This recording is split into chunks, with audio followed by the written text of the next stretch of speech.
The person who pulled away from you, the one who acted like distance was the safest choice, is not as free from this connection as they wanted to believe. In fact, something is changing in them right now, and it is deeper than simple regret. It is a quiet shock, a private awakening, a slow, heavy realization that no matter how far they stepped back, no matter how carefully they tried to control their feelings, you never truly left their inner world. If someone came into your mind the moment you heard these words, stay with this message, because this is not just about missing someone. This is about what happens when a bond feels too real, too intense, too life-changing to fit inside ordinary rules. They thought avoiding you would calm everything down. They thought silence would make the feeling smaller. They thought time would do the work for them. But instead, the space they created gave the truth more room to grow. And now that truth is catching up with them. So listen closely, because before this message is over, you may understand why they ran, why they could not face what they felt, and why the very connection they called impossible is now becoming impossible for them to ignore. Some bonds do not arrive with loud confessions or dramatic moments that everyone can see. They enter softly, quietly, almost invisibly.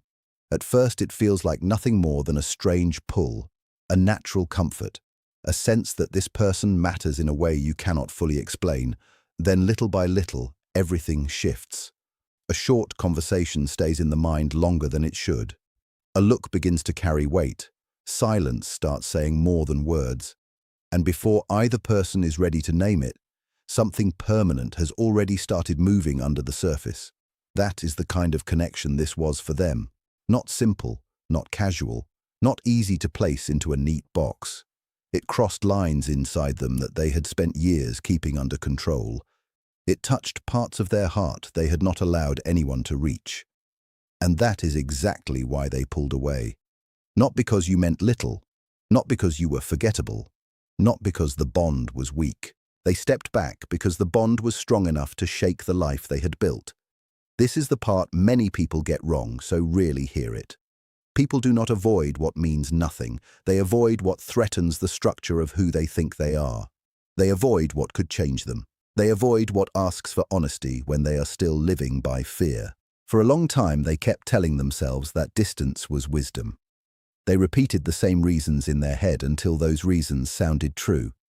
The timing is wrong. Life is too complicated. This cannot go anywhere. I need to be practical. I need to stay in control. Maybe if I step back now, the feeling will settle down on its own.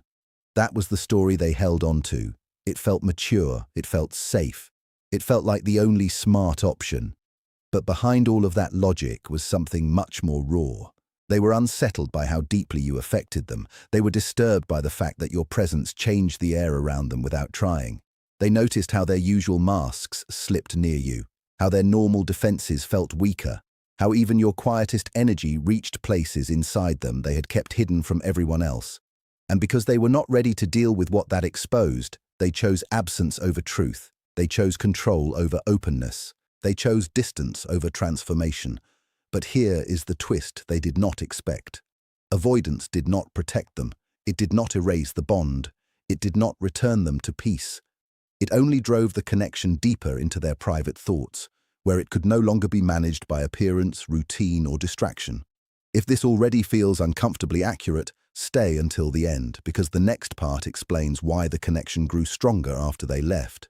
The strange thing about a bond like this is that resistance feeds it. The more they tried not to think about you, the more your memory started showing up without warning. In songs, in ordinary moments, in late-night silence, in the middle of tasks that should have had nothing to do with you. A phrase you once said returned to them at random. A look on your face became impossible to forget.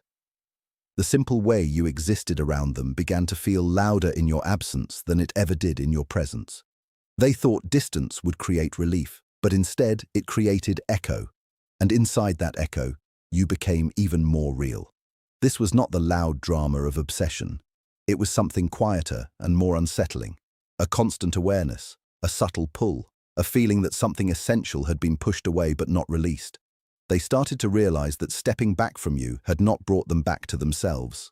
It had separated them from a version of themselves that felt more alive, more honest, more emotionally awake. That is why the epiphany now feels so heavy. It is not only about you, it is also about what they lost access to when they ran from this connection. They are beginning to see that avoiding you was also a form of avoiding their own truth. And once a person starts seeing that clearly, they cannot unsee it. What made this connection feel forbidden was not always scandal or outer chaos. Sometimes forbidden means something much quieter and much harder to explain. It means the bond arrived at the wrong time. It means one or both people were not emotionally free. It means duties, family pressure, public image, fear, old promises, or the carefully arranged order of life made the connection feel dangerous to even name.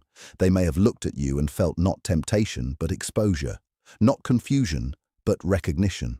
They may have sensed that getting closer to you would force them to change more than they were prepared to change. And that was terrifying. Because once a person sees how false certain parts of their life have become, they cannot go back to being fully asleep. You did not demand anything from them. You did not force them. You did not chase them into this realization. You simply existed with a kind of honesty they were not ready to match. That alone was enough to shake them. It showed them the difference between a life that only looks stable and a life that actually feels true. So they called the bond too much, too risky, too complicated, too off-limits. But what they were really saying was this: if I let myself feel this fully, I may not be able to return to the person I have been pretending to be. And now that exact fear is becoming the source of their awakening.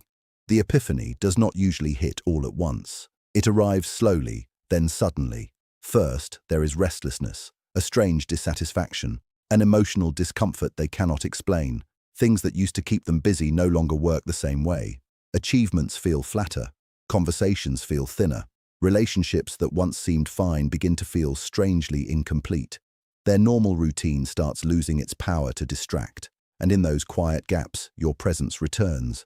Not always as longing, not always as pain, but as a clear contrast, a quiet standard, a reminder of something real. They start asking themselves questions they once worked hard to avoid. Why does this still matter? Why do I still think of them? Why does nothing else feel quite the same? Why did I leave something that felt so alive?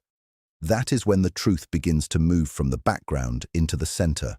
They start understanding that you were never just a passing attraction. You were not a mistake. You were not an emotional accident that happened at a bad time. You were a mirror that reflected a version of them they had buried under habits, duty, and fear. That is why the realization feels so personal and so sharp. It is not only that they miss you, it is that they now see what your presence revealed about their own life. And once that kind of awareness starts opening, it keeps going. They are also beginning to understand something painful about the distance they created. The silence that once felt like safety now feels like loss. The walls they built to protect themselves now feel like proof of what they were too afraid to face. They can look back and see how every excuse they used was really a shield against vulnerability. Needing time, saying life was complicated, pretending the feeling would pass, acting like the bond could be managed if they stayed away long enough. None of that solved anything. It only delayed the truth. And now the delay itself is becoming part of the pain, because they can feel how much was never said, how much was never explored, how many moments carried meaning they were too guarded to admit. They may even feel guilt now, not loud guilt, not dramatic guilt, quiet guilt, the kind that lives in hindsight, the kind that says, I knew this mattered and I still ran. I felt something rare and I treated it like a problem to manage. I was given honesty and I answered it with distance. That is a hard realization to sit with. But it is also a real turning point, because this is where avoidance starts losing its power. Once a person sees that they were not protecting themselves but shrinking themselves, everything begins to look different. That is the kind of inner shift happening now. At the same time, this connection has been changing you too. Maybe not in the exact same way, but deeply all the same. After feeling something this strong, something this difficult to explain, you begin to see people differently. You begin to notice who is emotionally present and who is only performing closeness.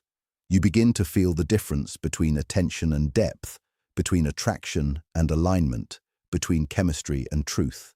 That is one of the hidden gifts in a connection like this. It sharpens your inner sight. It raises your standard. It makes you less willing to accept what looks nice on the surface but carries no real substance underneath. You may have noticed that shallow interest no longer excites you the same way. You may have become tired of mixed energy, half-effort, and emotional confusion. That did not happen by accident. This bond woke something up in you. It showed you that your heart can recognize depth, and now it is harder to pretend that less is enough.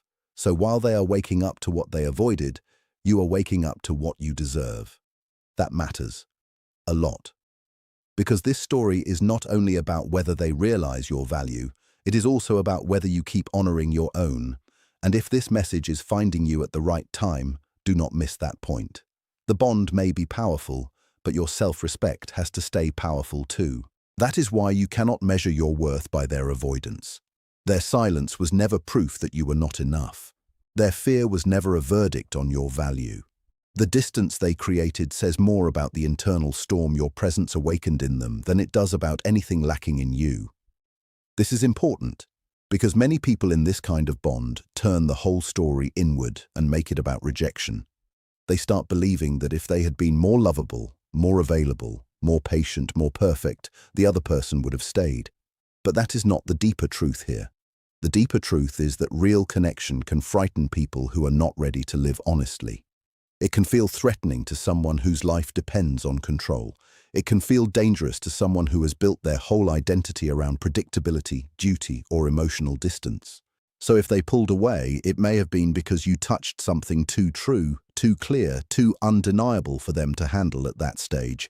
And now they know it. Now they are beginning to see that your presence did not disturb them because it was wrong. It disturbed them because it was real.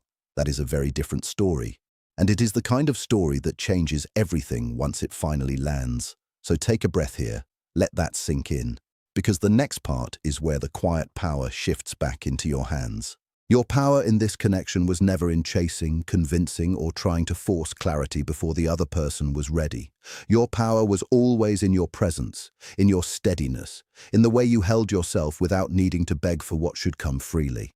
That matters more than you know. They noticed it, even if they never said it. They noticed that you did not crumble in front of them. They noticed that you did not manipulate. They noticed that you did not turn your pain into a trap for them to answer. And now that memory carries weight. Because when they look back, they do not just remember the connection. They remember the dignity you brought into it, the emotional maturity, the restraint, the quiet strength. That becomes part of the epiphany too. They begin to understand that what stood in front of them was not just attraction, not just mystery, not just desire. It was someone real, someone grounded, someone whose presence carried truth without noise. And that kind of presence does not fade easily from a person's mind. It becomes a standard. It becomes a quiet measure against which other people and other interactions begin to feel smaller. So whether they ever say these words out loud or not, part of them is now comparing everything else to the depth they felt with you, and finding that not much reaches the same place. Now they are standing in a private space between regret and awakening. They may still not know what to do. They may still be wrestling with fear. They may still feel the same outer limits that made the bond feel impossible in the first place. But inside, something has cracked open. They can no longer fully believe the old story that leaving was the right solution. They can no longer pretend that avoiding you erased anything. They are seeing too much now, feeling too much now, understanding too much now. And when a person reaches that stage, one of two things usually happens. Either they begin growing toward truth, however slowly, however awkwardly, however imperfectly, or they retreat back into what is familiar and live with the quiet ache of what they could not face. Both paths leave a mark, both paths change them, but only one path brings peace. If they return, it will not be because the bond suddenly became easy. It will be because the truth finally became harder to ignore than the fear. And if they do not return, that does not erase what your presence already did. The awakening still happened. The mirror still worked. The shift still entered their life. So do not think in small terms here. You were not just a moment they passed through. You were a turning point, a catalyst, a living reminder of something their soul recognized before their mind was ready. Sometimes the deepest part of a forbidden connection is not the longing. It is the transformation. It is the way both people become unable to return to the old version of themselves. They can try, they can pretend, they can keep the same routines and speak the same lines and play the same roles. But once something true has touched the heart, it leaves evidence everywhere. In what no longer satisfies, in what suddenly feels empty, in what becomes impossible to fake. That is why they are having this epiphany now. Life has likely slowed them down in some way. Something disappointed them. Something failed to fill the space. Something quiet forced them inward. And in that stillness, they found you waiting there, not as a fantasy, but as a truth they had postponed. They may now see that the connection felt forbidden, not because it was wrong, but because it carried a level of emotional honesty they were not ready to live. They may realize that the bond was not asking them to betray themselves, but to finally stop betraying themselves. That is a huge shift. And it explains why the realization feels both painful and freeing. Painful because they can see what fear cost them. Freeing because they finally understand what was really happening all along. If you are still here, stay with this final stretch, because this is where the message becomes less about them and more about what you carry forward from all of this. What you carry forward is not only memory, it is discernment, it is strength, it is the clear understanding that true connection is not something you have to twist yourself to earn. It is something that either meets you in honesty or teaches you through contrast what honesty must look like. You are not meant to spend your life decoding silence and surviving on potential. You are not here to live half-loved while someone else debates their own heart forever. If this connection is meant to become something real in the visible world, it will only happen when courage rises higher than fear, when truth becomes stronger than image, and when they can meet you with action instead of inner conflict alone. Until then, your life is not on hold. Your joy is not on hold. Your growth is not on hold. Keep moving, keep becoming, keep trusting the part of you that now knows what depth feels like, because whether they come back or not, you have already been changed in a way that matters. You now see more clearly, you settle less easily, you recognize real energy faster, and that is not a small gift, that is a life-changing one. So yes, the person who avoided you is waking up. Yes, they are seeing the truth they once pushed away. Yes, the connection still lives in them. But the most important truth is this: you were never the one who needed to prove the bond. Your presence already did that, and no amount of distance has been able to erase it.